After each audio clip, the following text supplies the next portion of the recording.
Transmite el Gobierno de El Salvador. Todos los canales y emisoras deben enlazarse a la cadena nacional de radio y televisión. A continuación se dirigirá al país Su Excelencia el Presidente de la República, Nayib Bukele.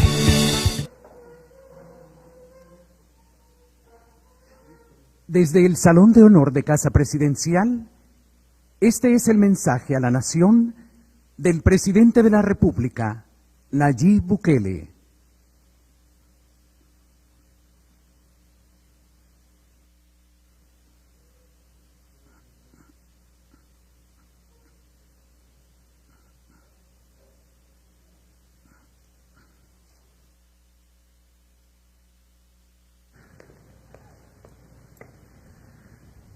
Buenas noches, pueden sentarse todos. Muchas gracias. Pueblo salvadoreño, muy buenas noches. Este día hemos convocado a esta cadena nacional de radio y televisión. Un saludo a todos los que nos permiten llegar hasta sus casas y hasta donde quiera que estén, desde su computadora, desde su celular, o en su televisor, o en su radio. En primer lugar, quiero saludar a todo el equipo. Yo sé que han estado trabajando arduamente y que los días que se vienen van a hacer parecer un sueño bonito lo que hemos pasado hasta ahorita comparado a los días que se vienen en cuanto al trabajo y al sacrificio que vamos a tener que hacer nosotros y todo el personal que está en las calles, en la primera línea de defensa, el personal de salud, los policías, los soldados, la gente del MOP que está colaborando, las demás instituciones y el pueblo salvadoreño. Bien, en primer lugar quisiera contarles los datos de hoy. Este día realizamos 410 pruebas, confirmamos 9 casos más de COVID-19 en El Salvador. Son 4 hombres y 5 mujeres, todos estables, gracias a Dios, todos importados, todos en aislamiento, todos en cuarentena desde el primer día. Por lo tanto, no hay nexos epidemiológicos identificables por el momento en estos 9 casos que hemos confirmado hoy. Uno es procedente de Guatemala, uno procedente de Honduras, 2 procedentes de España, 1 procedente de Colombia, 1 de Brasil, 1 de República Dominicana y 2 de Italia. Las edades son 8 entre 20 y 39 años y 1 entre 40 y 59 años, es decir, son 8 jóvenes y un joven también, no tan joven. 8 entre 20 y 39 años. Para los que pensaban antes que a los jóvenes no se enfermaban de COVID, de hecho hoy tuvimos un fallecido de 41 años, que se convirtió en el fallecido número 4.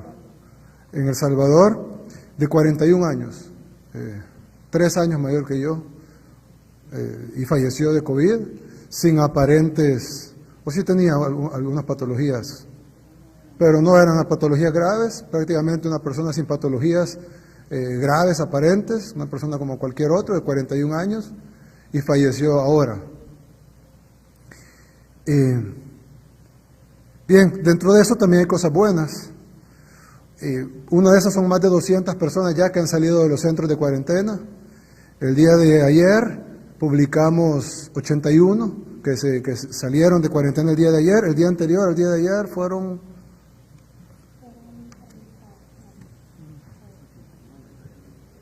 No, 81 fueron ayer, bueno, 70 y algo. Y hoy que salieron... No, hoy salieron de la cuarentena. Cerca de 100 personas, eso daría un promedio de 250 personas más o menos que han salido ya de cuarentena. Esto es una buena noticia porque la gente que sale de cuarentena sale totalmente sana, ya pasó el tiempo en el que podía haber incubado el virus y no lo hizo. Además, se le hizo la prueba de COVID-19 antes de salir y resultó negativa. En algunos casos, cuando hemos sacado a todo el 100% del centro, como ha pasado ya en 2 centros, se han hecho 2 pruebas de COVID para estar seguros y ya se han vaciado básicamente algunos centros, otros no al 100%, pero sí se han sacado algunas personas y eso es una buena noticia. Lo otro es que hoy tuvimos 3 personas más que se curaron. Cuando decimos curados, estamos hablando de personas que estaban enfermas, tenían síntomas, tenían prueba positiva de COVID, se les aplicó los protocolos, se les aplicó el tratamiento y ya están totalmente curados. Al cabo, no solo que ya no tienen síntomas, ya están fuera de peligro, sino que se les hace la prueba y resulta negativa. Para confirmar, hemos hecho 2 veces la prueba para estar seguros que son negativos y que por lo tanto pueden darse de alta. Sin embargo, se les va a dar de alta con 15 días de cuarentena absoluta domiciliar porque por una extra, por tener una precaución extra, pero realmente es gente que ya está curada. Por ahí alguien dijo de que el rango de curados y fallecidos era muy cercano. Esto es un poco de ignorancia del tema. Evidentemente lo que sucede es que es más rápido, los fallecimientos son más rápidos que las curaciones. Los fallecimientos pueden venir, en algunos países reportan el fallecido el mismo día que reportan el caso, porque se dieron cuenta hasta que ya había fallecido. Entonces entra el ingreso del caso, entra el mismo día que el fallecimiento. A veces entra ya con síntomas graves y fallece a los 2 días, mientras que una curación puede tardar 20, 25, 30 días. Así que a lo largo del tiempo los curados van a ser mucho más que los fallecidos, pero al inicio, por razones obvias de simplemente el tiempo que ha pasado, pues los fallecidos no van a ser más, pero sí van a tener una ventaja temporal con los curados que tardan más tiempo. Hay que tomar en cuenta que El Salvador fue de los países que más tarde tuvo casos. De Centroamérica, a excepción de Belice, fuimos el país que tuvimos casos de último y por ende, pues somos el país que va a presentar curados más tarde, porque los casos fueron más tarde. Quiero decir además de que ustedes saben, hemos implementado varias restricciones, son más o menos 80 restricciones las que se han puesto, cierre de centros comerciales, áreas de cine, etcétera, y la cuarentena total, la cual no se está cumpliendo por la población y no sabemos de qué manera decírselo. Se les hemos puesto lo que está pasando en otros países, lo que está pasando, les hemos dado estadísticas matemáticas, estadísticas de otros países, hemos visto lo que ha pasado en Italia, lo que ha pasado en España, lo que está pasando ahorita en Estados Unidos. En el caso de Italia y España tenemos muchos compatriotas allá, pero en el caso de Estados Unidos tenemos 3 millones de compatriotas que nos pueden ratificar lo que está sucediendo allá. Además, la gente que tiene acceso a redes sociales o en los medios de comunicación han visto lo que está pasando en Ecuador, por ejemplo, y donde han levantado cientos de cadáveres de las casas, o sea, ni siquiera del hospital, de las casas, gente que vive con sus parientes muertos en la casa durante 4 o 5 días porque el sistema está totalmente colapsado y tardan 5 días en llegar a traer a su pariente muerto a la casa. Y eso está pasando ahí nomás en Ecuador, en un país latinoamericano, con un clima parecido al nuestro, con todas las cosas parecidas a la nuestra. Tenemos países del primer mundo, ciudades las más avanzadas en todo, en dinero, en tecnología, en recursos, en médicos, en hospitales como Nueva York, que está sacando un muerto cada 7 minutos. Yo tengo un pariente en Nueva York que falleció en un hospital de Nueva York y los familiares no le dan nada, es decir, le dicen, mire, ahorita todos están en furgones, todos los cadáveres, luego de la pandemia, que no sabemos cuándo va a terminar, vamos a contactarlo, pero ahorita no hay tiempo para atender familiares, no hay tiempo para nada, solo hay tiempo para seguir atendiendo a los que no se van a morir. Y al sacar un paciente, a sacar un muerto cada 7 minutos, ahí no hay, es decir, no sabemos qué patologías previas tenía, no tienen tiempo de hacer esos exámenes. Nosotros todavía estamos a tiempo, pero estamos en ese espejo de ver lo que está pasando en Nueva York y de tratar de evitar de que pase aquí en El Salvador. Sin embargo, lo vimos en Italia, dijimos, lo vimos en China, dijimos está lejos, lo vimos en Italia, dijimos está lejos, lo vimos en España, ya lo vimos más cerca, hoy lo vemos en Estados Unidos, decimos no, pero ese es el norte, hoy lo vemos en Ecuador y todavía estamos preguntándonos si va a pasar en el resto de Latinoamérica o si va a pasar en El Salvador. Así que yo les quiero pedir, en primer lugar, por favor, cumplan la cuarentena, quédense en su casa, a menos que sea estrictamente necesario, ya saben las condiciones en las cuales es estrictamente necesario, no salga de su casa. Pero nosotros hemos tenido reportes, por ejemplo, de gente con poder adquisitivo, no estoy hablando de gente que tal vez solo puede comprar un huevo al día, gente con poder adquisitivo que dice, se me acabó el cartón de huevos, voy a ir al supermercado. Y va al supermercado teniendo poder adquisitivo, teniendo la refrigeradora llena, y va al supermercado por un cartón de huevos, poniéndose en riesgo a esa persona, poniendo en riesgo a toda su familia, poniendo en riesgo al cajero, a la gente que va a estar en el supermercado y a toda la gente que vaya a ese supermercado. Si usted va al supermercado, donde todo es más caro que en el mercado, de entrada tiene poder adquisitivo para quedarse sin huevos un rato. Y es inaudito. Hay gente que sube fotografías de fiestas en casas. Es decir, no entienden lo que está pasando. Se está poniendo en riesgo toda la gente de la fiesta, todos los que vayan a sus casas después de esa fiesta, a contagiar a sus familias. Y luego, esa gente que va a contagiar a otra gente, porque van a ir a la farmacia, van al supermercado, algunos van a trabajar. Es decir, no le tienen amor a la vida. Después vamos a estar como en Ecuador, donde está la gente llorando y dice, tengo 5 familiares muertos adentro, tengo 5 días de estar ahí. La gente tiene que sacar los cadáveres a la calle. Les tiene que rociar cal a su propia familia. Les tiene que prender fuego en la calle. Y eso no me lo estoy inventando yo. Vayan al internet, pongan los videos de fuentes confiables. La gente tiene que ponerle gasolina a los cadáveres de su propia familia y quemarlos, porque no puede seguir la peste en la casa. Y dice, tengo 5 familiares muertos, solo quedo yo y yo estoy enfermo. Ya el sistema, no solo el sistema de salud colapsó, ahí colapsó todo. Colapsaron las ambulancias, colapsó la policía, colapsó el ejército, colapsó el gobierno, colapsaron las estadísticas.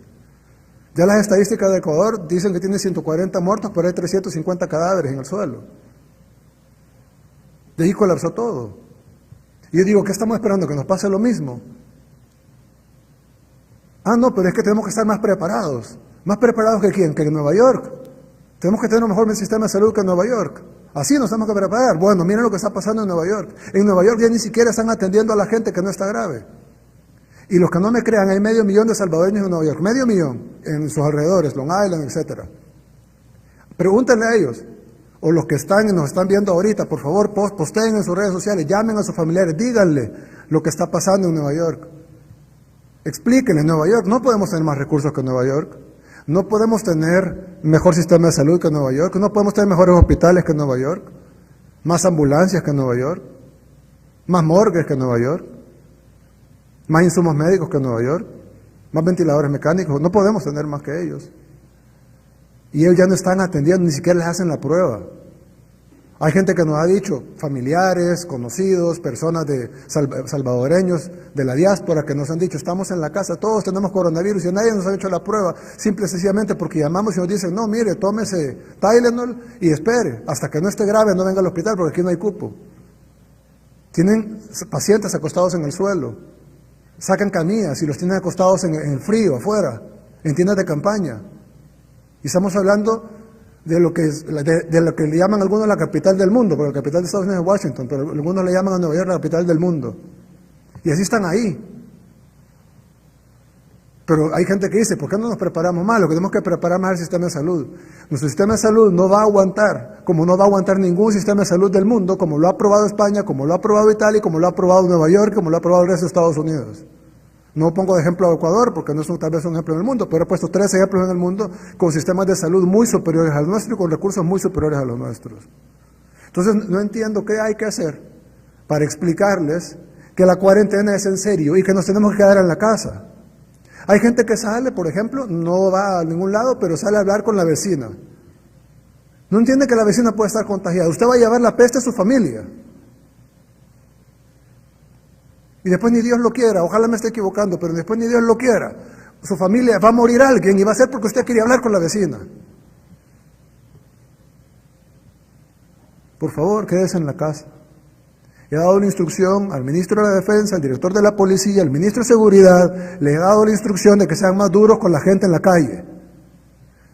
Yo no quiero escuchar, y bueno, si en un país libre lo pueden poner, pero no me va a importar ver en las redes sociales, ay, me decomisaron el carro, ay, me doblaron la muñeca. No vamos, eso es mucho menos a que se muera su familia y la familia de otros.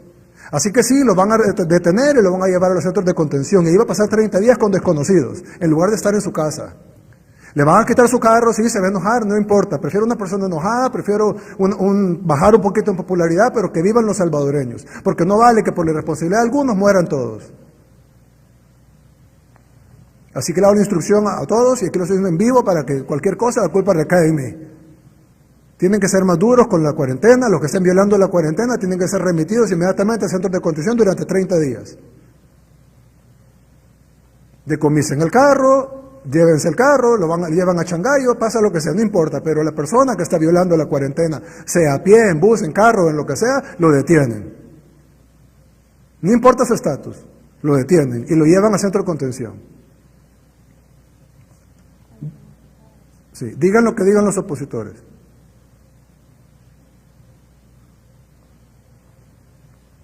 Bien.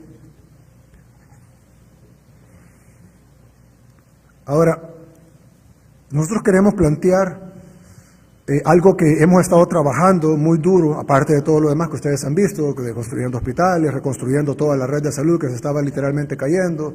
Hemos reconstruido hospitales que prácticamente no servían, estamos adecuando instalaciones que no eran hospitalarias, pero las estamos adecuando para cuidados básicos y cuidados intermedios.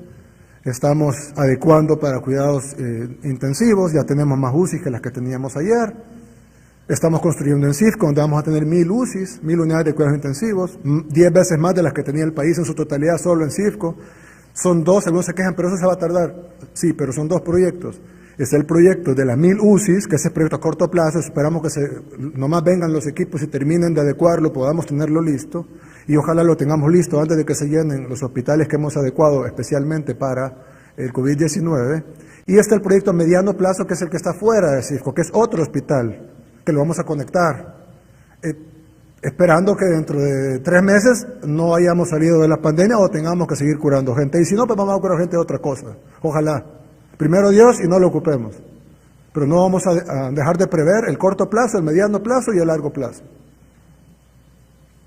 Bien, les quiero mostrar algo, y es de que, vamos a poner, si me pueden poner la gráfica, por favor.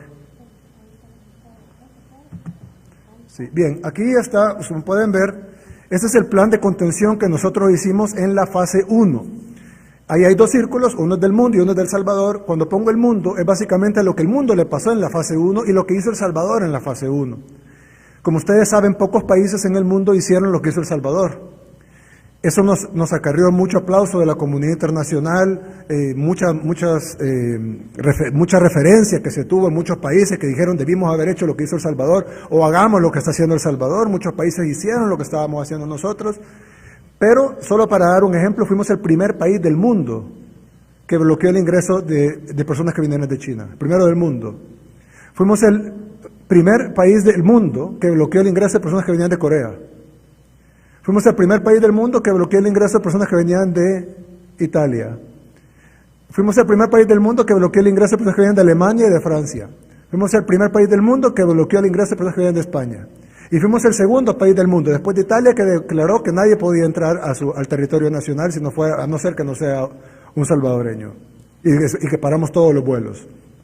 Fuimos el segundo, solo después de Italia, que ya estaba con la pandemia total encima. Entonces, esto fue lo que pasó en otro país. Este país puede ser cualquiera, aquí puede ser Estados Unidos, puede ser México, puede ser Costa Rica, puede ser cualquier país. Vienen los vuelos de China, y en el vuelo de China, como no lo cerraron, entran contagiados. Esto es lo que se llama fase 1, que la OMS llama la importación de casos. Viene el vuelo de Corea e ingresa contagiados. Viene el vuelo de Italia e ingresa contagiados. Esto le pasó a Estados Unidos, esto le pasó a casi todos los países del mundo. Viene el vuelo de Alemania, ingresa contagiados. Viene el vuelo de Francia, ingresa contagiados. Viene el vuelo de España, ingresa contagiados. Y eso es lo que pasa en otro país. La fase 1, la fase de importación de casos, se convierte en una fase en donde no se detiene. Los vuelos vienen, cada vuelo trae contagiados. Y entonces termina la fase 1 con una potencia grande para iniciar la fase 2. Pero nosotros, ¿qué fue lo que pasó en la fase 1? En la fase 1, El Salvador, estaba toda la población sana, evidentemente, al igual que los demás países, pero el día 31 de enero, cerramos los vuelos de China, y entonces los vuelos de China, o sea, las personas que vinieran de China, aunque fuera por escalas, no podían ingresar. El día 24 de febrero cerramos los vuelos de Corea del Sur. Ellos tampoco entraron. O sea, la gente que venía de ahí. La gente que venía de Italia también fue el mismo día, el 24 de febrero, lo cerramos. Lo cerramos cuando tenían 1000 casos. Italia tenía 1000 casos cuando nosotros cerramos el ingreso de personas que vinieron de Italia. Ahora tienen 132.000 casos en Italia. 132.000. Y nosotros lo cerramos cuando tenían 1.000. Francia, nosotros lo cerramos cuando llegaron a 1.000. Ahorita tienen 98.000 casos. Entonces también cerramos el ingreso de las nacionalidades que tenían más probable infección. Cuando Alemania llegó a 1.000 el mismo día, 7 de marzo, ahora tienen 103.000 casos, pero en ese tiempo tenían 1.000, cerramos el ingreso de personas provenientes de Alemania. Cuando España llegó a 1.000 casos, ahorita tienen 136.000 casos. La probabilidad, 136.000 confirmados, pero cuando tenían 1.000 casos confirmados, nosotros cerramos el 9 de marzo, so pena de perder el vuelo de Iberia, cerramos España y bloqueamos ese ingreso. Pero cuando Estados Unidos llegó a los 1.000 casos, entonces nosotros dijimos, ya es imposible detener esto por nacionalidades, porque si ya está Estados Unidos con toda la influencia que tiene sobre nosotros, pues evidentemente ya hay peligro que vengan de México, que vengan de Guatemala, que vengan de Honduras, que vengan de Nicaragua, que vengan de Costa Rica, porque Estados Unidos se conecta con todo y sobre todo con América, con el continente americano. Entonces, lo que hicimos fue, como pueden venir de casi cualquier lado, ahí está Guatemala, vía terrestre, etcétera, es un ejemplo, Honduras también, etcétera. Lo que decimos fue cerrar todo el país, y ahí ven el círculo rojo, que ya no es el bloqueo de cada persona que viene de cada país, sino que el bloqueo total de ingreso al país. Y fue lo que hicimos. Entonces, ¿dónde va toda esta gente? Porque la gente siguió viniendo en aviones, es decir, los vuelos siguieron viniendo. Pusimos la cuarentena, pero no cerramos el aeropuerto.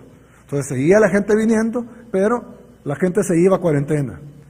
Actualmente tenemos 4.325 personas aisladas en cuarentena, en 100 centros. Esto es una logística increíble, hay que tener 4.325 personas dándoles desayuno, almuerzo y cena, tratando de que estén en las mejores condiciones posibles. La mayoría de ellos están en hoteles, tienen internet, tienen cable, tienen buenas condiciones, tienen atención médica. Hay quejas a veces de que la comida no estaba tan rica o que estaba un poco frío el desayuno, pero de verdad es una labor titánica, y lo principal de esto es que estas 4.325 personas, de las cuales sí venían contagiadas, y lo hemos visto en cada día, que por ejemplo hoy, que tuvimos 9 casos, uno de Guatemala, uno de Honduras, 2 de España, uno de Colombia, uno de Brasil, uno de República Dominicana y 2 de Italia, todos fueron agarrados en cuarentena. Si no, esos 9 casos anduvieran afuera, contagiando al resto de la gente. Esto es lo que hicimos. Aparentemente, en un escenario idílico, en un escenario perfecto, que no existe porque somos seres humanos, no entró ningún contagiado al país. ¿Cuál es el problema? Nada es perfecto. Y entonces, ¿qué pasa? Por ejemplo, mucha gente que venía de España decidió ir a Guatemala, como el salvadoreño vivo, ¿verdad? Listo. Decidió ir a Guatemala y meterse con el DUI. Entonces nosotros no lo podíamos traquear, porque como le revisábamos el pasaporte en el aeropuerto, pero si se venía vía Guatemala, venía con el DUI. Entonces con el DUI, con el CA4, podía pasar y nadie le revisaba el pasaporte. Entonces se nos metió gente vía Guatemala y vía Honduras, que venían de España, que venían de Italia, etcétera. También se nos metió gente en los puntos ciegos, que esa es otra evidencia, y que todos los días entra gente en puntos ciegos. Algunos los agarramos en los puntos ciegos, algunos los agarramos gracias a las denuncias ciudadanas, y les pedimos que hagan denuncias ciudadanas de la gente que está infiltrándose a través de puntos ciegos, y también se nos da, como en el caso ahorita de la bandera de Estados Unidos, que se nos da que hay gente que entró horas antes del cierre y que probablemente venía contagiada. Porque si cerramos a las 7 de la noche y entró a las 5 de la tarde, evidentemente no hay mucha diferencia en eso, y ahí pues entró. Ahí en ese caso es legal, no es como los otros 2 casos que son ilegales, en este caso es totalmente legal, es válido, pero es peligroso. Entonces ahí se metieron algunos contagiados.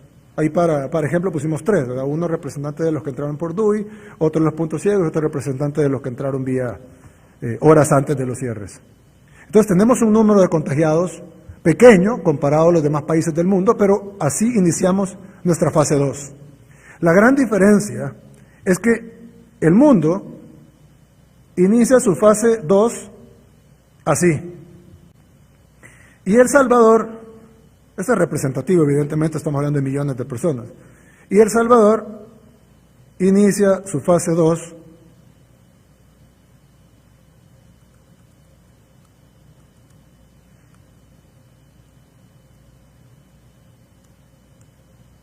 así. Bien, entonces, ahora vamos a la fase 2. Normalmente los países Normalmente los países no hacen nada en la fase 2. Es decir, hemos visto algunos países, por ejemplo Guatemala puso restricciones en la fase 1 al igual que nosotros, un poco después, pero pusieron. Otros países también pusieron restricciones a los ingresos. Muchos países, me atrevería a decir, tarde o temprano pusieron alguna restricción en la fase 1. Hay países que no lo hicieron, de hecho todavía, caso de México o Nicaragua, no tienen ninguna restricción. Pero la mayoría de países pusieron algún tipo de restricción de fase 1. Ninguno en el mundo tan agresivo como en El Salvador, pero sí pusieron algunas restricciones de fase 1. Una vez pasada la fase 1, ya sea con muchas restricciones como nosotros, con pocas restricciones como otros países o con ninguna restricción como otros, pero simplemente dejan que la fase 2 suceda. La fase 2 es lo que llamamos la transmisión comunitaria. Es decir, Juan está contaminado porque vino de un país, vino de Italia, y Juan le va a pasar el virus a su familia, a sus amigos, a sus compañeros de trabajo, a su equipo de fútbol, etc. Entonces es lo que se llama transmisión comunitaria. ¿Qué han hecho todos los países en la fase 2? Esperar. Estamos en fase 2, transmisión comunitaria, esperemos. La gente se empieza a contagiar, al rango de 15 días más o menos empiezan los brotes fuertes, empiezan a llegar la gente al hospital, empiezan a tener 100 casos, 200, 400, 800, 1000, 2000, 4000, y entonces los hospitales se desbordan, empieza a morir gente, no da abasto, el sistema de salud colapsa, y eso es lo que ya en la fase 3, cuando ya es una epidemia generalizada. Y cuando colapsa, que es la fase 4. Pero nadie hace nada en la fase 2.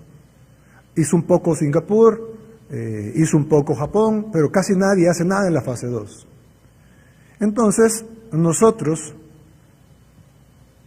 hemos decidido hacer algo en la fase 2 y hemos diseñado un plan que sí está, hemos tomado información de muchos países, hemos tomado información de cosas que se han hecho en Singapur. Por ejemplo, de hecho el martes tenemos una teleconferencia con el ministro de Salud de Singapur.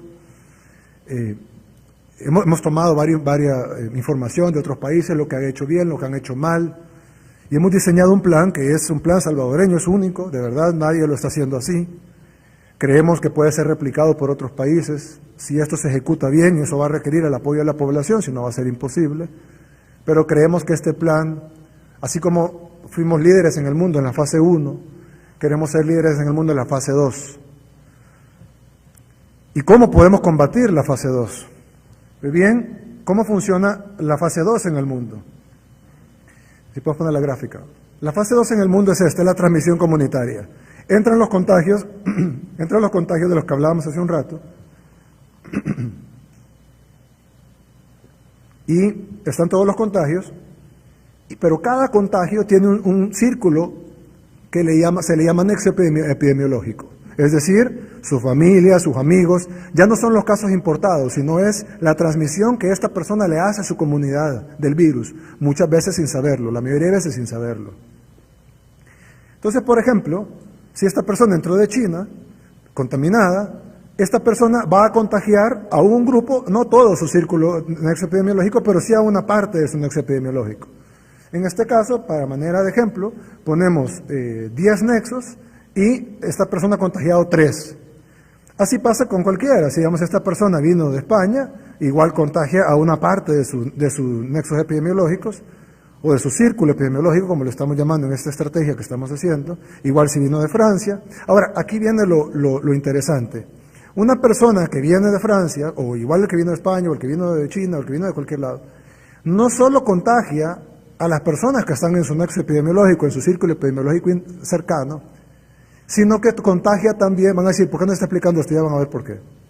Sino que contagia también a las personas, indirectamente a las personas de los nexos epidemiológicos, de sus nexos epidemiológicos. Por ejemplo, si esta persona que entró de Francia contagia a su hermano, porque viven en la misma casa, su hermano va a contagiar a 3 compañeros de trabajo que no tienen ningún nexo con ella, pero tienen nexo con su hermano. Entonces son nexos epidemiológicos del nexo epidemiológico del caso importado. Es decir, de esta manera es como se propaga la transmisión comunitaria. Para explicarlo mejor, ¿y qué es lo que vamos a hacer? Para explicarlo mejor, bueno, igual aquí, dentro de Italia, etc. Ahora, ¿qué es lo que vamos a hacer en El Salvador? En El Salvador pasaría lo mismo, con 2 diferencias fundamentales. La primera diferencia es que en El Salvador entra con menos potencia, por la fase 1.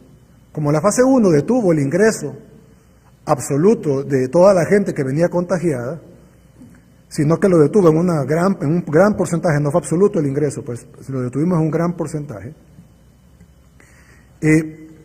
Solo ingresaron menos casos. Aquí, a manera de referencia, ponemos 3, evidentemente son más, solo lo que presentamos hoy son 9.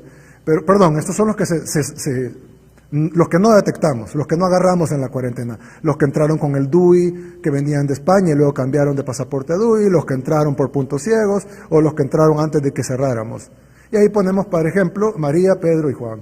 Digamos que Pedro es alguien que entró por un punto ciego y que nosotros no lo sabemos, no sabemos que entró por punto ciego.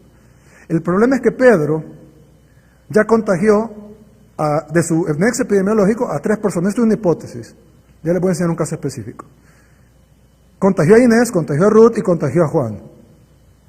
Bien, pues no solo contagió a 3 personas, sino que Ruth, que es una de las personas que esta persona contagió, ya contagió a Marta y ya contagió a Felipe. Y Felipe, también Marta tiene su nexo, pero para ejemplo Felipe, ya contagió a José. Aún no ha contagiado más porque tiene menos tiempo de tener el COVID y al tener menos días de exposición, pues menos contagios posibles en el nexo epidemiológico. Esto es lo que está pasando. Cada quien contagia, de acuerdo se va contagiando con el anterior. Y entonces una persona va haciendo una cadena que tenemos que detener, y esta es la clave de la fase 2. Entonces, ¿qué es un nexo epidemiológico? Bien, aquí está Pedro.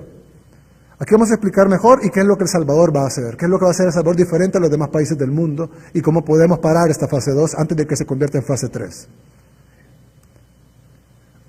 Asumamos que estos son los nexos epidemiológicos del Pedro. Estamos claros que pueden ser muchos más, pero para manera de gráfica, digamos que son 6. Y de los 6 contagia 3 y 3 no.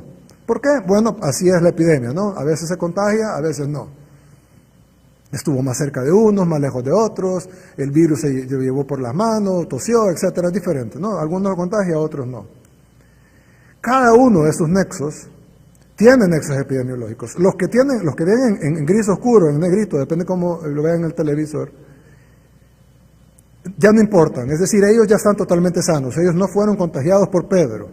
Si no siguen en contacto con Pedro, y a eso vamos a llegar, cómo vamos a trabajar la fase 2, si no siguen en contacto con Pedro, si nosotros removemos a Pedro de la cadena de contagio, ya los que ven ustedes en negrito ya no les pasó nada. Ahora, los que ven en rojo no solo están contagiados, sino que van a contagiar más gente. De sus nexos epidemiológicos van a contagiar algunos, como el caso del primero, contagia a 2 de 4, por decir, el segundo contagia a 1 de 4, el tercero no contagia a nadie porque tuvieron suerte sus nexos. Cada uno de los que no son contagiados, pues ahí queda, no son contagiados. Pero los que sí son contagiados, contagian a más, y así sucesivamente hasta que llega el punto donde ya el nexo es muy lejano y muy nuevo y no contagian a los últimos. Pero todas esas personas que ustedes ven ahí, que las subrayo ahí con un círculo rojo encima, todas fueron contagiadas por el ingreso del punto ciego de Pedro. Ahora, esto que estoy mostrando aquí es un demo, puede ser 10 veces más que esto, causado por el ingreso del punto ciego de Pedro. Ahora bien, ¿qué es lo que podemos hacer nosotros? Nosotros vamos a buscar a Pedro, de ahora en adelante. Era lo que no estábamos haciendo antes, de hecho teníamos 2 días de estarlo haciendo, hay alguna gente que ya lo sabe por experiencia propia. Ahora vamos a buscar a Pedro. Vamos a ir a los hospitales, vamos a preguntar quiénes tienen enfermedades respiratorias. El Salvador siempre ha tenido muchas neumonías. Vamos a hacerle pulmonías, broncoespasmos, tos, gripe. Vamos a hacerle exámenes a todos. Por eso hemos más que duplicado las pruebas y queremos llegarles a 1000 diarias. Entonces vamos a hacer 1000 pruebas diarias y ahí vamos a encontrar a Pedro, al que no teníamos.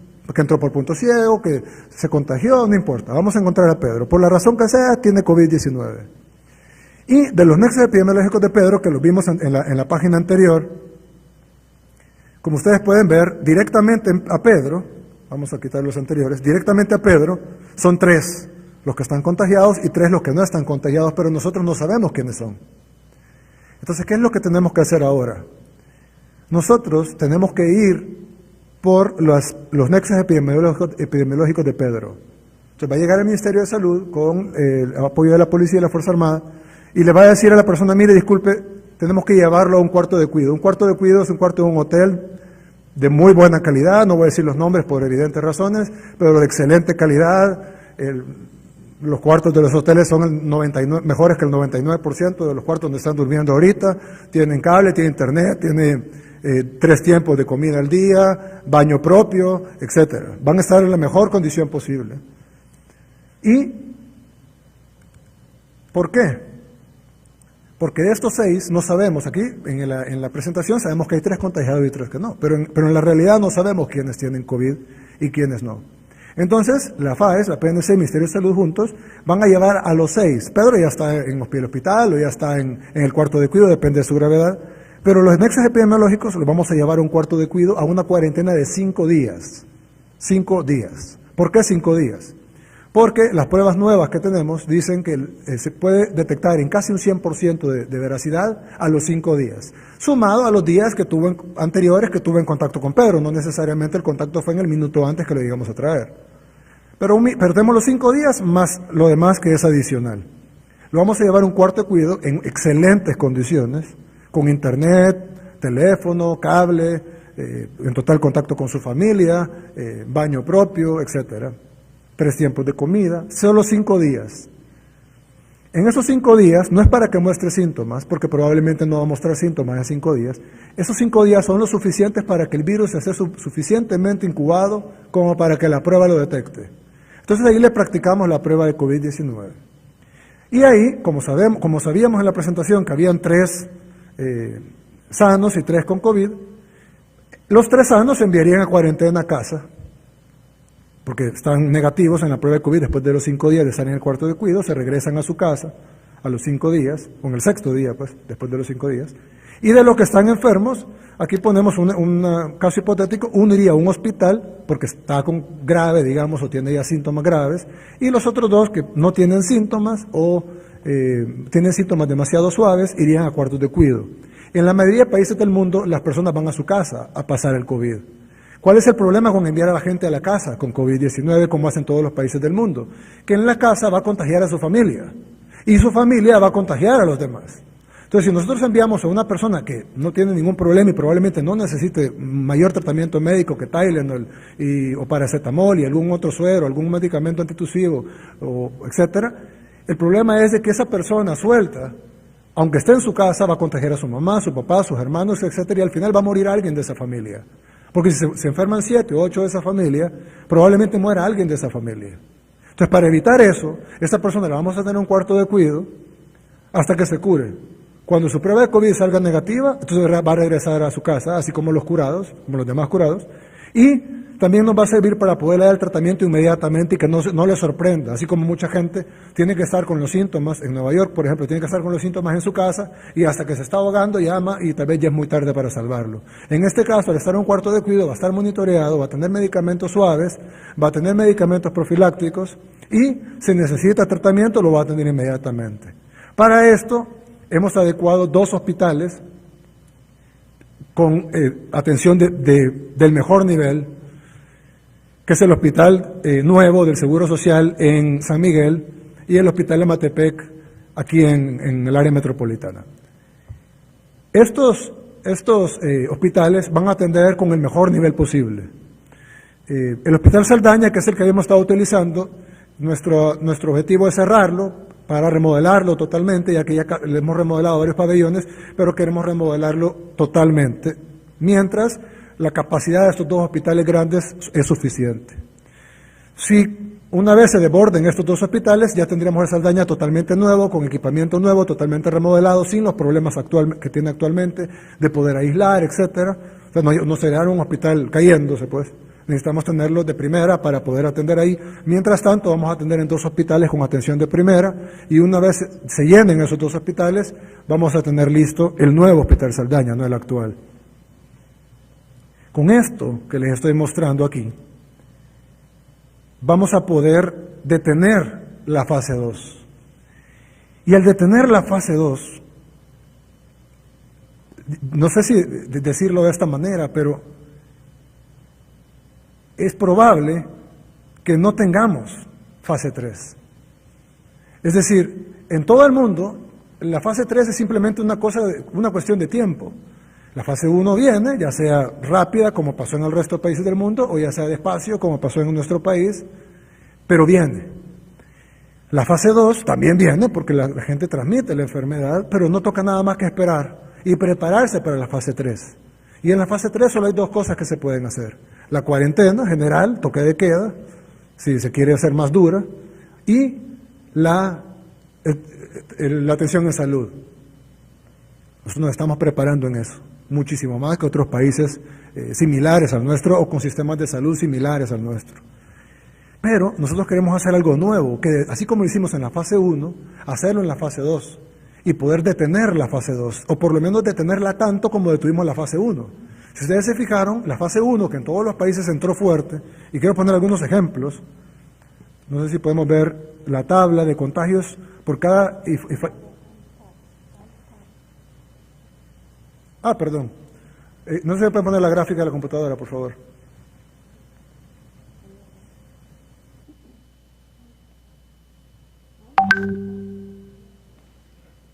No, ahí está. Entonces, en la fase 3... perdón. En la fase 3... Esto es lo que pasa en la fase 3. El sistema, ya está el contagio masivo, el sistema de salud se colapsa y se desborda el número de fallecidos por dos razones. La primera, porque el sistema de salud está colapsado y por ende no puede atender a la gente y muere más gente que si tienen atención médica. La segunda es porque simple y sencillamente es matemática. Al haber más contagiados, pues hay más fallecidos. Y entonces se desbordan no solo los hospitales, sino que se desbordan las morgues, se desbordan los cementerios, se desborda todo. Y más gente sufre, no solo por la enfermedad, sino por su ser querido fallecido. Y estamos hablando de números espeluznantes. Para darles un ejemplo, en Estados Unidos murieron el 11 de septiembre 3.000 personas, el 11 de septiembre de 2001, y ahorita Estados Unidos lleva 10.000 fallecidos, 3 veces más que el 11 de septiembre, y Estados Unidos no va ni por cerca de su pico. Yo he escuchado gente decir que Estados Unidos está a una semana de su pico. Yo me atrevería a decir que están equivocados. Yo sé que son especialistas, yo sé que son infectólogos y epidemiólogos muy famosos, pero la simple lógica dice que no. Incluso yo he visto gráficas que han publicado gente muy inteligente en nuestro país y dicen, este es el número máximo de casos. Y yo creo que todos los que hemos presentado proyecciones en base a diferentes progresiones aritméticas, geométricas, de acuerdo a tablas o a curvas epidemiológicas de universidades, etcétera. Pero creo que se les olvida lo más sencillo y el sentido común, y es que si alguien está contagiado, puede contagiar a los demás. Cuando alguien dice el número máximo de contagiados que va a tener el país son 60.000, ¿por qué? Si esos 60.000 van a la calle, pueden contagiar otros 60.000 o otros 100.000. ¿Qué es lo que les va a evitar? La curva. No hay curva que dibujen ustedes o yo o nadie de este equipo o del equipo de especialistas mundiales que nos dé una curva. Esta es la curva del Salvador. Ok, tiene sentido, pero ¿y si hay 60.000 como máximo? Y esos 60.000 van a la calle o van a las maquilas o van a trabajar o van al supermercado o van a hablar con la vecina o van a una fiesta. ¿Qué va a pasar? ¿Se va a parar ahí porque la curva así dice?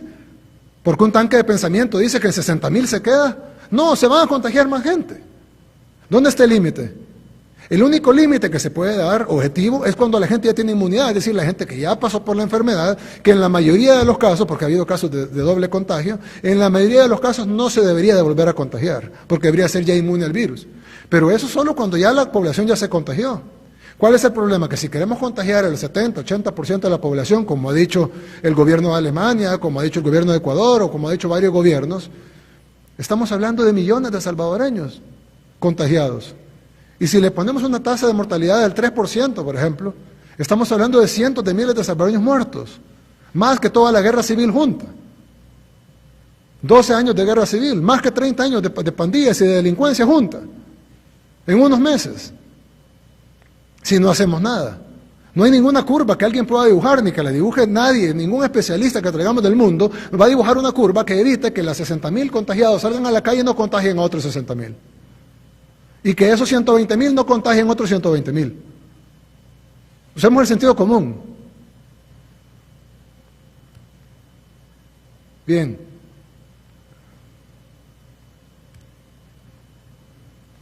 Quiero mostrarles cómo está funcionando la fase 2 ya. en el país, ya estamos ejecutándola.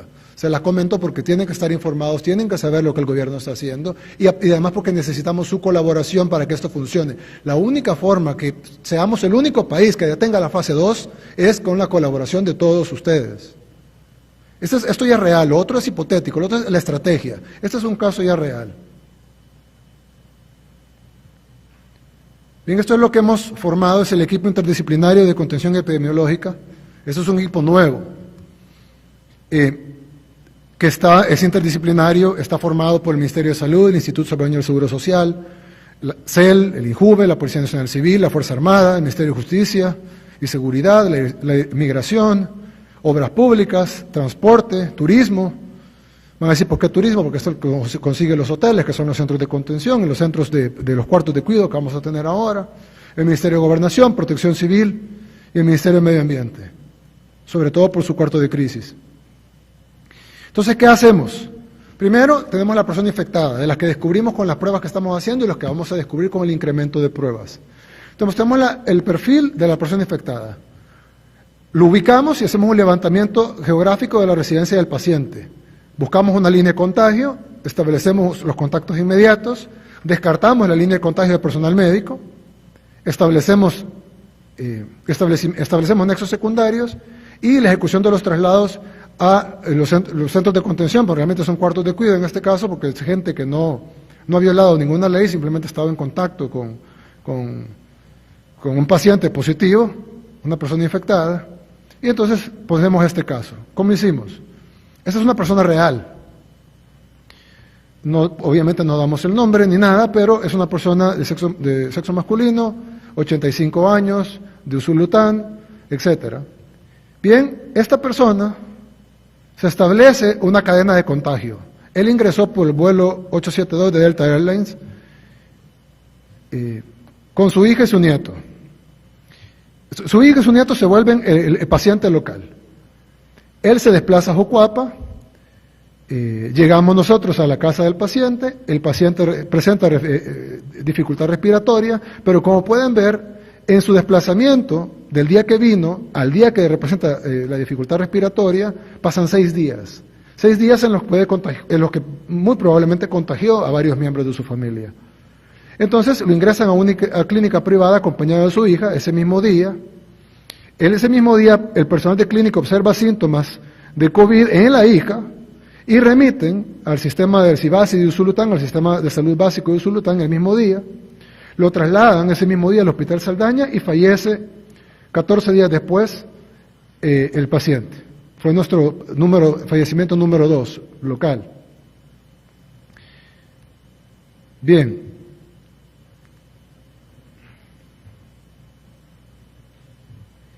El paciente, el nexo epidemiológico, el paciente primario, que es la hija, tenemos sus nexos comunitarios, los que lo atendieron médicamente y el vuelo en el que vino.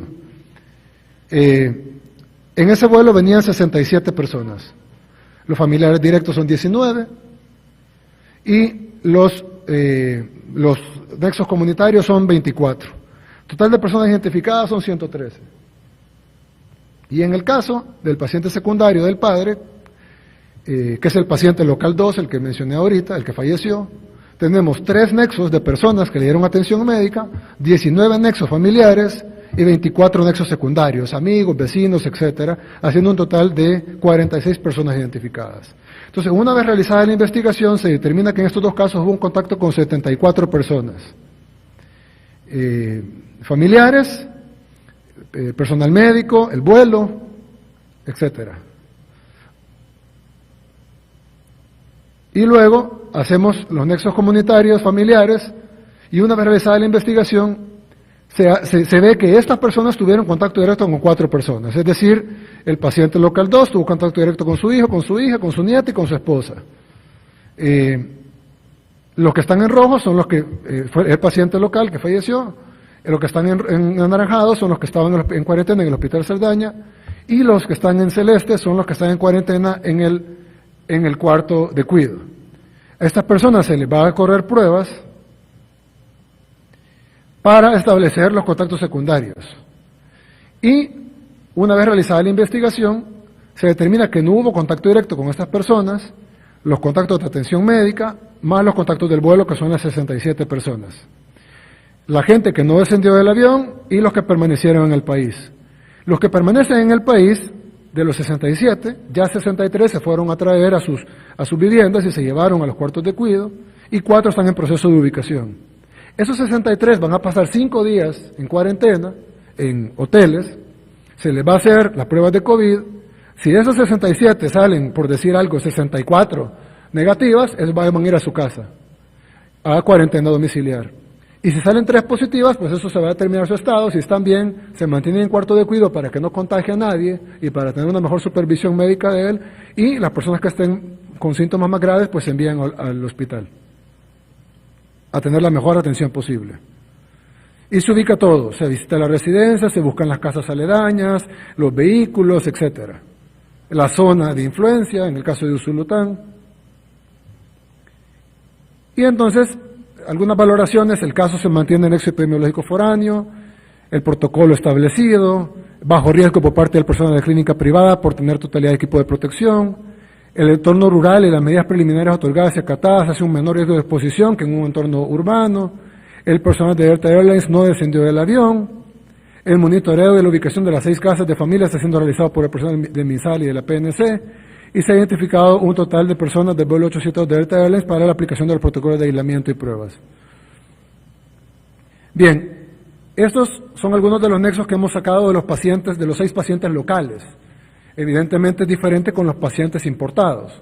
En los pacientes locales, y a medida vayamos encontrando más, hemos encontrado 8 personas en el caso del paciente 1, 74 personas en el caso del paciente 2 por el vuelo, el vuelo de la hija, 6 personas en el caso del paciente local 3 y 4, 0 personas en el caso del paciente 5 que no tuvo contactos, aparentemente, y 10 contactos en el caso del paciente 6 que son contactos asintomáticos y se les va a hacer la prueba. Bien, lo que quiero decir con todo esto es que si nosotros logramos hacer esto, vamos a lograr agarrar al 100% de personas que tengan contactos. Ahora alguien va a decir, bueno, pero ¿qué tal si se les escapa a alguien? ¿Qué tal si esta persona también visitó a un amigo y se le olvidó, o fue a una fiesta y contagió a otras 3 personas? Bien, estas personas también van a presentar alguna patología en algún momento, van a llegar a un hospital, a una unidad de salud, a una clínica privada, a un hospital privado, a un hospital público, o el Seguro Social, o van a llamar al 132, y vamos a poder identificar los nexos de esta persona y los nexos de esta persona. Es un poco complicado, traté de explicarlo lo mejor posible, pero la importancia es que vamos a agarrar no solo los nexos, sino los nexos de los nexos y los nexos de los nexos de los nexos de cada paciente que se vaya presentando en pruebas masivas que vamos a hacer. Y de esa manera queremos ralentizar el crecimiento de la fase 2, a manera que no lleguemos, primero Dios, es casi imposible decirlo porque todos los países del mundo están entrando o esperando la fase 3, pero tal vez, primero Dios, haciéndolo bien con el apoyo de la población, el apoyo absoluto de la población y el respeto de la cuarentena, que también ralentice el crecimiento de la fase 2, pudiéramos detener la fase 2 o mantenernos ahí y no pasar a la fase 3, que es el contagio masivo, que es lo que no queremos, y mucho menos la 4, que es el desbordamiento de todo el sistema de salud. Ahora, yo quiero hacer una acotación.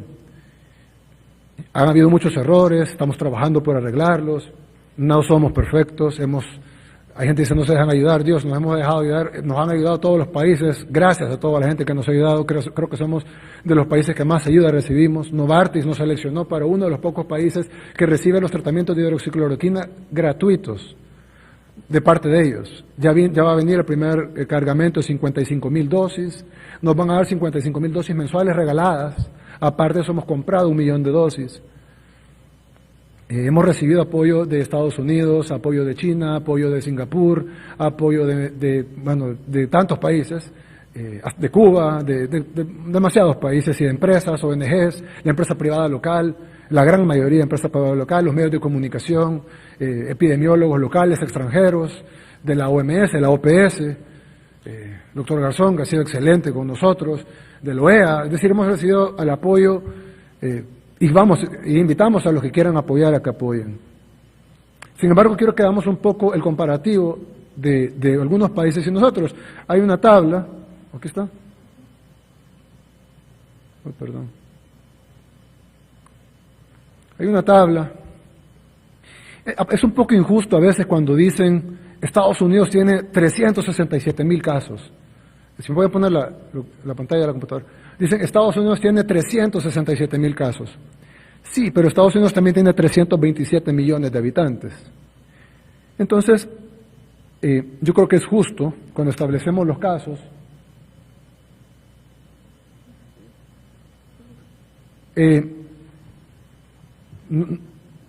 cuando establecemos el número de casos, tanto de contagiados como de fallecidos, tenemos que establecerlo y compararlo con la población. No es lo mismo 300,000 casos en Estados Unidos, que representa el 0.1% de su población, a 300,000 casos en El Salvador, que representarían el 5%, el 4% de la población. Es diferente. Entonces, tenemos el número total de fallecidos por país y tenemos el número total de contagiados por país. No, el total. Entonces tenemos, por ejemplo, en Italia tenemos 16,000 fallecidos y tenemos 132,000 contagiados. Esos son números oficiales, evidentemente pueden ser mucho más. Caso de Estados Unidos, familiares míos que ni siquiera les han podido tomar la prueba porque los hospitales están desbordados, conocidos, gente de la diáspora que nos ha comentado esto, pero todos los países tienen sus limitaciones, el dato que podemos tomar es el oficial. Entonces aquí están los fallecidos por país y los contagiados por país. Y luego, para poderlo relativizar, sacamos cuántos contagiados por cada millón de habitantes. Entonces Italia, que tiene 132,000 contagiados, pero tiene una población de 60 millones de habitantes, tiene un contagio de 2.200 personas por cada millón de habitantes. O sea, por cada millón de personas en Italia hay 2.200 contagiados. Estados Unidos, aunque tiene muchos más contagiados que Italia, tiene menos contagiados por cada millón de habitantes. Evidentemente este número es más creciente en Estados Unidos que en Italia y probablemente lo sobrepase, pero hoy por hoy Estados Unidos tiene 1.113 contagiados por cada millón de habitantes. Alemania tiene 1.260 contagiados por cada millón de habitantes. España tiene 2.900 contagiados por cada millón de habitantes. Francia tiene 1.462 contagiados por cada millón de habitantes. Costa Rica tiene 93 contagiados por cada millón de habitantes. Panamá tiene 525 contagiados por cada millón de habitantes. Y El Salvador tiene 9.8 contagiados por cada millón de habitantes. ¿Habrá algún país que estará mejor que nosotros? Sin duda. Muy probablemente hay otros países que presentan mejores cifras, pero simplemente porque no están midiendo, como el caso de Nicaragua, por ejemplo. Yo creo que ahorita todavía estamos en un punto, amén de las dificultades, estamos en un punto en donde nuestro total de casos, 69, más lo que he reportado ahora, nos dejan en un total de contagiados por habitante muy por abajo de países con sistemas de salud y recursos mayores a los nuestros, como el caso de Panamá o el caso de Costa Rica, y con poblaciones más pequeñas, que en teoría deberían tener menos casos, pero ellos no tuvieron una fase 1 tan agresiva, un combate de la fase 1 tan agresiva como la nuestra. Y es por eso que nosotros ahora que iniciamos con una base menor, tenemos 9.8 versus 525 versus 93 versus 1400, etcétera, si aplicamos lo que queremos aplicar en la fase 2, vamos a poder tener una contención de la fase 2 que nadie está haciendo. No lo está haciendo Panamá, no lo está haciendo Costa Rica, no lo está haciendo Francia, no lo está haciendo España. Ellos solo están haciendo la cuarentena, que nosotros la estamos haciendo también, aunque ellos tal vez la están haciendo mejor que nosotros, pero no estarán haciendo este plan que nosotros estamos haciendo para detener la fase 2. Bien, quiero mostrar otra cosa que es importante. Se está hablando mucho de repatriar a un promedio de 4.500 salvadoreños. Yo quiero decir que en esos 4.500 salvadoreños está mi hermana, mis sobrinos, mi cuñado, está la hija de mi secretario privado, están muchos familiares de nosotros, y parientes, amigos, y aquí creo que en esta mesa tenemos varios parientes y amigos que quieren regresar a El Salvador. El problema de repatriarlos es que vienen de zonas donde el contagio es muy grande y donde probablemente los sistemas de salud todavía pueden aguantar. Miami, California, etcétera. Si nosotros traemos un sistema de repatriación masiva, evidentemente más gente de estos 4.000 van a decir yo también quiero ir a El Salvador. Al venir tendríamos que ponerlos en cuarentena a todos, evidentemente, estaríamos hablando de inicialmente 4.000 personas más en cuarentena, lo cual no tenemos espacio para ponerlos. Empezarían a contagiarse entre ellos, porque tal vez vendrían sanos, pero los pondríamos a ellos junto con otros, y no tenemos, póngalos en cuartos individuales, no tenemos otros 4.000 cuartos. Y supongamos que otros 4.000 más dicen, yo también quiero, y todos tienen derecho a lo mismo, ¿no? Entonces ellos van a decir, yo también quiero que me repatrien. Si pasa eso, vamos a tener que soltarlos, porque no vamos a tener la capacidad de tenerlos en cuarentena segura. No lo podemos tener en cuarentena insegura, sin darles alimentos, medicamentos, sin tenerlos separados, y entonces va a desbordar todo. Muchos de ellos van a estar enfermos y en ese momento colapsó el país. Es decir, nuestro país colapsaría en un día. Todo lo que hemos hecho se tiraría por la borda, porque nuestro país colapsaría en un día. Lo que mi secretario privado le ha dicho a su hija, lo que yo le he dicho a mi hermana, es quédense adentro de su casa. Ustedes pueden estar en un lugar donde hay 1 millón de contagiados afuera, pero si ustedes no salen de su casa, ustedes no se pueden contagiar, porque el virus no entra por la puerta de la casa. El virus entra con la persona, nosotros somos el vector. No es como el dengue o el chikungunya, que el vector es el zancudo. Nosotros somos el vector, solo nosotros podemos ir a traer el virus afuera, nadie más.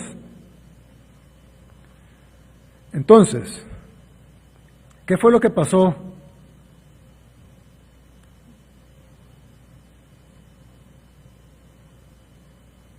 ¿Ese es el mismo o es otro? No, ese es otro. Perdón.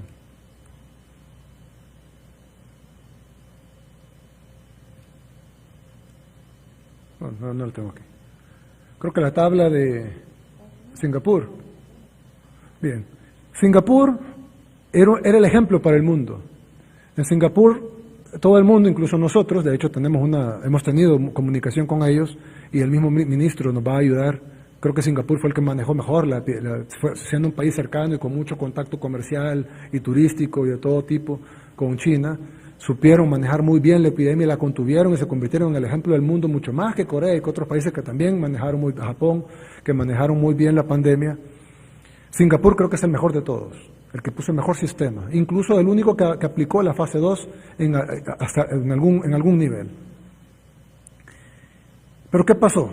Cuando Singapur se sintió ya seguro, hizo un sistema de repatriación. Abrió las fronteras y dijo, bueno, que regresen los nacionales al país. Y pasó de 150 casos que tenía el 1 de marzo a 1.375 casos que tiene actualmente. Y ahorita Singapur está imponiendo toques de queda porque tienen que parar la pandemia antes de que el sistema de salud del país que mejor había manejado esto colapse. ¿Por qué? Porque como lo dije hace un rato, las curvas existen por la acción humana. Si todos nos quedamos en casa, evidentemente la curva va a bajar. Pero no es que bajó porque el virus va a dejar de atacar, es simplemente porque si yo estoy lejos del otro o estoy en mi casa y no veo al otro, no lo puedo contagiar. Pero en el momento que se sueltan las restricciones, en ese momento inician los contagios de nuevo. Mientras el mundo no encuentre una cura o una vacuna, no hay forma de parar el virus más que con contención. No hay otra. No hay otra. Por más que los países hagan sistemas y bajen la curva y dicen, bueno, vamos a ir abriendo poco a poco. Lo único que hacen es abrir poco a poco la ventana al virus. No hay forma de detenerlo porque el virus es demasiado contagioso. Si ven aquí todos tienen mascarilla, menos yo porque estoy hablando. Y hay gente que decían antes, no usen la mascarilla porque el virus es tan pequeño que sobrepasa los poros de la mascarilla. Solo las N95 no sobrepasan el poro de la mascarilla. Entonces de nada sirve, el virus tiene tal tamaño y es muy pequeño y el poro de todas las demás mascarillas quirúrgicas y no se diga de tela, etcétera, no funcionan. Pero ahora los científicos dicen, ¿saben qué? Todas sirven de algo, porque si bien el virus es más pequeño que el poro, el virus es transportado en su mayoría por pequeñas microgotitas de saliva, que son las que transportan el virus y esas sí son detenidas por las mascarillas. Pero si bien el virus puede pasar por el poro, la gota no. Entonces, ahorita que yo estoy hablando, pues nadie me va escupiendo. Pero si pusieran una máquina especial, vieran las microgotitas saliendo de mi boca. Si yo tengo una mascarilla, aunque sea de tela, una bufanda o una mascarilla quirúrgica, como le cambian a muchos, o una N95, que es mejor, pero cualquier mascarilla, es más, con solo hacer esto, ya una gran cantidad de microgotitas se detiene y la probabilidad de pasárselo al que está enfrente mía, máxime si esa persona también tiene una mascarilla, se reduce. Y cualquier cosa que reduzca la probabilidad de contagio es mejor que nada. Ahora, lo mejor es quedarse en casa. Pero si tengo que salir, es que no puedo porque tengo que salir. Bueno, revise realmente si tiene que salir.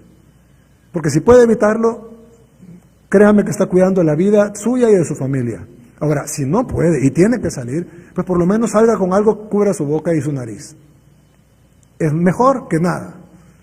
Si solo tiene tela, yo creo que cualquier salvadoreño puede disponer de un pedazo de tela, lávelo bien y si es posible hágale 2 o 3 capas. Entre más capas tenga, más probabilidad de que detenga las microgotitas, tanto que usted va a expulsar como que la gente va a tirarle, y eso va a evitar su contagio, va a evitar el contagio de los demás y va a evitar el contagio de su familia y al final el contagio del pueblo salvadoreño. Quiero decir una cosa muy importante. Hoy en la mañana tuvimos una pequeña manifestación de algún personal de salud en el hospital de Amatepec de Lis que se quejaba de la falta de insumos. Yo pregunté, me dijeron que había insumos suficientes, igual mandé a ver sus insumos porque igual había que estar seguro. Pero yo quiero decir que he escuchado al personal de salud, no solo al que se manifestó, sino al personal de salud que trabajó también, al sindicato, nos hemos reunido con él, nuestro ministro de Trabajo ha hablado también con el STIS, etcétera. Los hemos escuchado, incluso hemos escuchado otras cosas que de verdad me han partido el corazón. Por ejemplo, enfermeras que han subido a buses y que no las han dejado subir.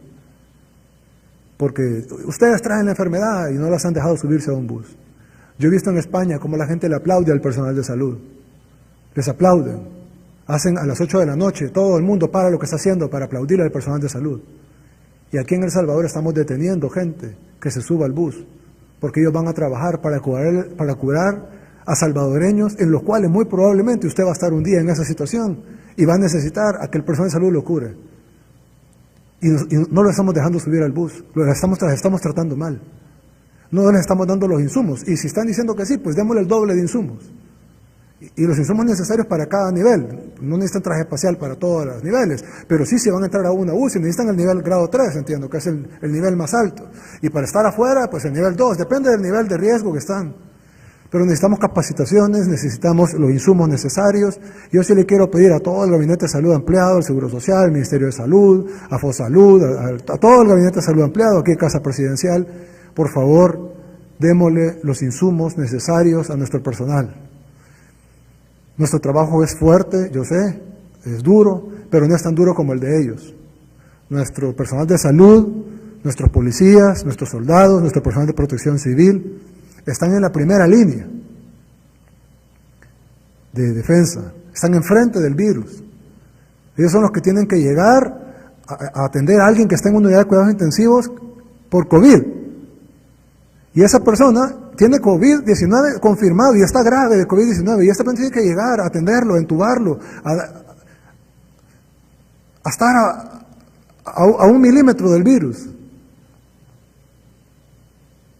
Lo menos que podemos hacer nosotros es, como pueblo, reconocerle su labor y como gobierno darle los insumos necesarios para que puedan hacer su trabajo. Si es necesario, incluso tratamientos profilácticos, ministro. Ya han aparecido buenos tratamientos profilácticos. Incluso estamos suministrando ya el tratamiento de hidroxicloroquina con acitromicina y ahora que los nuevos estudios indican que se debe incluir zinc además, porque aparentemente la hidroxicloroquina, aparte de pelear contra el virus, la hidroxicloroquina abre un pasaje para que el zinc entre a la célula y el zinc al entrar a la célula bloquea el aparato reproductor de la célula. Y como los virus no se pueden reproducir como las bacterias, sino que ocupan el aparato reproductor de la célula, entonces al estar bloqueado con el zinc, no se puede reproducir. Ya hay varios estudios de esto, y el zinc no le va a hacer daño a nadie. Entonces, si estamos dando tratamiento de hidroxicloroquina con acitromicina, pues incluyamos el zinc. No le vamos a hacer daño por darle zinc. Hasta los cereales vienen con zinc, los cereales de niños. Entonces, démosle zinc a la par. Estudios dicen que funciona, y si alguien piensa que no funciona, no se pierde nada. Por lo menos le va a fortalecer el zinc. Es un mineral necesario. Tratemos de tenerlo mejor para nuestro personal de salud, para nuestros doctores, para nuestras enfermeras, los trabajadores de la salud en general, desde el que limpia. Todos ellos están más expuestos al virus que la mayoría de nosotros.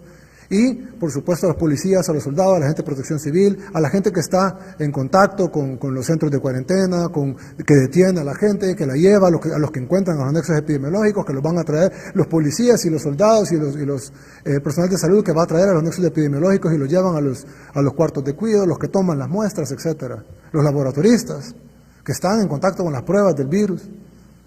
Démosle todo lo necesario.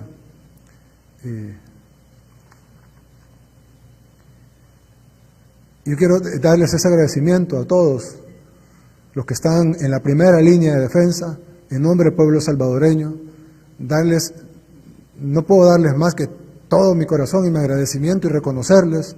Y creo que esta pandemia nos va a hacer pensar mejor, como pueblo, como país, realmente en qué nivel debemos de poner la salud. Muchas veces hemos priorizado otras cosas que tienen mucho menor importancia que la salud, y no priorizamos las cosas que realmente necesitamos hasta que las vemos enfrente, hasta que de verdad las necesitamos.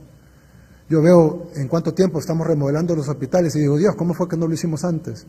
Yo sé que tenemos poco tiempo en el gobierno y que hubo 40, 50 años, 100 años que no lo hicieron, pero ¿por qué no lo hicimos nosotros antes?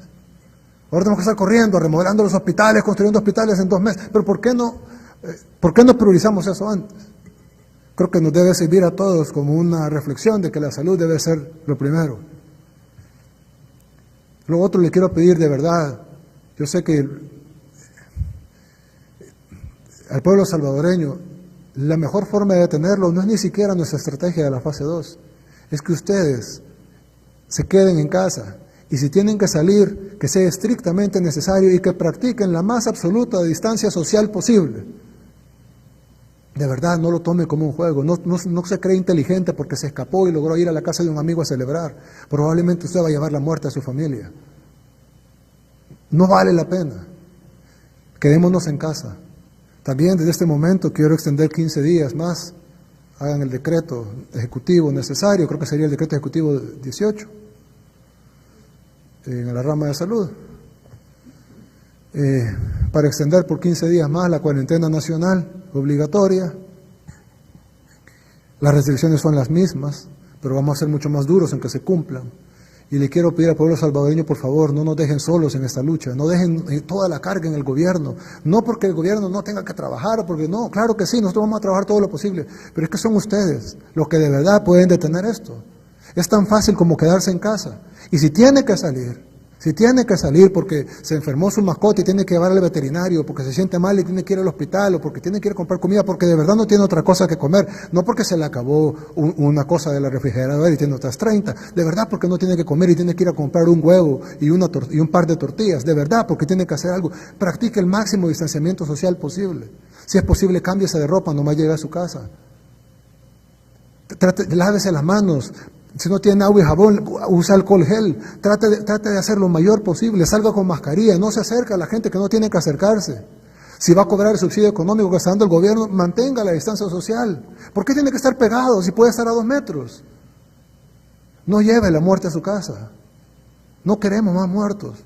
Probablemente lo vamos a tener, pero si luchamos en la fase 2, a no llegar a la fase 3, a ser el único país en el mundo que no llega a la fase 3, vamos a haber salvado, no decenas, cientos de miles de vidas de salvadoreños. ¿Saben lo que significa eso? Significa no tener una segunda guerra civil en meses, no tener 30 años de violencia apretados en meses, no tener ese sufrimiento tan grande de perder a sus familiares, o lo que está pasando en Ecuador, de tener a sus familiares muertos en la sala de su casa durante días, porque el sistema está colapsado. Lo podemos detener ahorita. Yo sé que la mayoría del país está viendo esta cadena, y los que no la están viendo serán muy pocos y se lo podrán decir al de la par o al que no la está viendo, al que se fue a dormir. Díganle, por favor, detengamos esto, pero detengámoslo nosotros. Y por último, quiero decirles que los que creemos en Dios, pidámosle a Dios, oremos. Estoy seguro que la oración tiene poder, estoy seguro que Dios será el que al final detenga esta pandemia, tanto en el mundo como en El Salvador. Y Oremos por el mundo, oremos por nuestro país, oremos por nuestros seres queridos, oremos porque funcione el plan del gobierno. Porque si funciona esto, vamos a salvar la vida de nosotros y de nuestros seres queridos. Los que seamos creyentes, orémosle a Dios y pidámosle por nuestro país. Muchas gracias y pasen buenas noches. Desde el Salón de Honor de Casa Presidencial, este fue el mensaje a la nación del presidente de la República, Nayib Bukele. Transmitió el Gobierno de El Salvador. Agradecemos a los medios de comunicación por enlazarse a la cadena nacional de radio y televisión.